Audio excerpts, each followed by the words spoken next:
Hello, everyone. Welcome to another edition of Barely Inbounds. Hey, Dave, I'm in Scotland. Hey, it looks like you're in Scotland, Sal. How's the weather? I could use your hat. That's what I could use, big time. Well, a lot of news. Let's get to the good news first. Steve Stricker wins the John Deere Classic. Not in great battle, 36 holes, final day.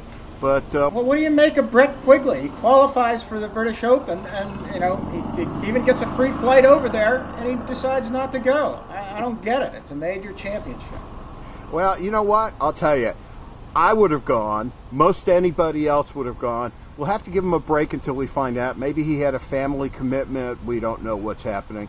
I think it's wrong not to go, but hey, you know what? Well, it's terrible. They go through all these gyrations to set up this system where guys can qualify in those last, couple of events, and somebody does it and then disses them. I hope he has a good excuse.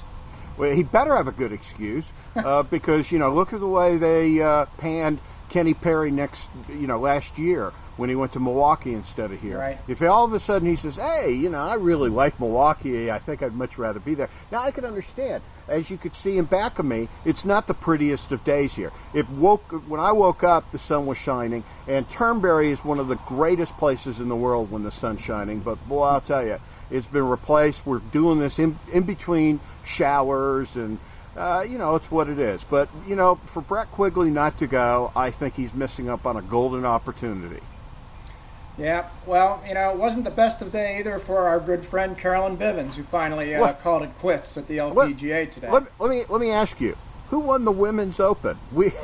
Everyone's forgotten. Another Korean. Eun-Hee Ji. Eun-Hee Ji. Give her credit. She made 3 birdies down the stretch. Come on, the girl can play just because you're not Korean. Jeez. Well, how about Christy Kerr, who basically pulled a Ricky Barnes, and she really has to be kicking herself today. Yeah, well, there's no question about that. But it was certainly a compelling championship, and I think there were something like 13 Asian women in the top 26, if I'm not mistaken. So it's again indicative of the dominance of the players from that part of the world. And hey, maybe that's one reason maybe the LPGA would be better off just going over there full time. I don't know. You know what? It is. She's been on this tour for quite a while now. She won last year at Wegmans. But you know what? It's kind of like, not to take a page out of what Carolyn Bivens did, but it has to be a little embarrassing when she does the winning interview with Roger Maltby, and they still have to do it with a translator. So, I don't know what the deal is. Better marketing, better anything for the, players there. But they're going to get a chance now that they finally has jettisoned Carolyn Bivens. Yeah, well, that's the nature of the global tour, and I found it rather interesting, though, that the person they've brought in as the acting commissioner, Marty Evans, who was on the board of directors, she used to be the CEO of the American Red Cross, and she was bounced out of there because she couldn't get along with the board of directors. So I worry, are they getting a little more of the same here in the interim? Well, you know what? We over here in England, I watched the Golf Channel press conference, which quite frankly wasn't a press conference. It was more of a, we're shoving this down your throat type of thing. No questions asked. This is what it is. And, we're the greatest organization in the world, even though they're going down the toilet. But you know what? They're trying to step in the right direction.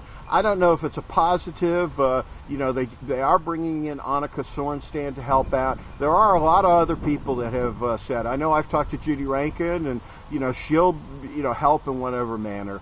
But do you think that you have to think this is a step in the right direction? Well, I thought the most important thing that I heard that was most positive was Don Hudson, who's the chairman of the board of directors, said unequivocally this time, unlike Carolyn Bivens, the new commissioner will have a sports background, some sort of background in sports management, and probably in association management as well.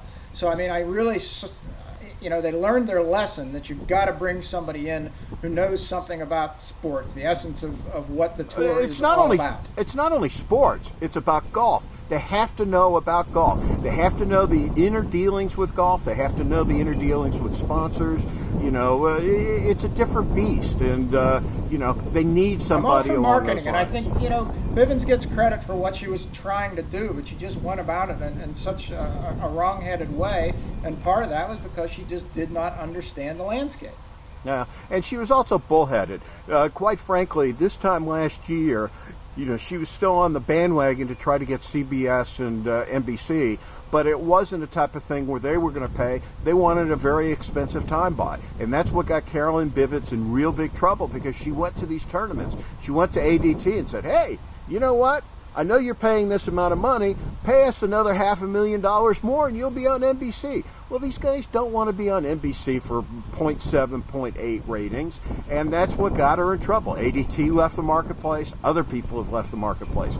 So, you know what? Today's a brand new day. It's fresh and new at the LPGA. They do have a daunting task ahead of them to try to get this, boat on the right direction, or sailing in the right direction. Well, yeah, there's no question about it. It's a good move. It was overdue. All right, so done. Let's move forward. They've got they've hired a high-profile search company, Spencer Stewart, to help them out with that. So surely they'll come up with somebody better. But that's old news now. We move ahead. We have hopefully a great British Open coming up ahead of us, and I look forward, in the next couple of days for you and I talking about that, and I'm eager in our next show to find out who your pick is. And Dave, I know you're laughing back there when you see it's just raining on top of me, so I want to put an end to this right now so I could go inside where it's a lot drier. I'll talk to you again when we do this from Turnberry. All right, great, Sal. Stay dry.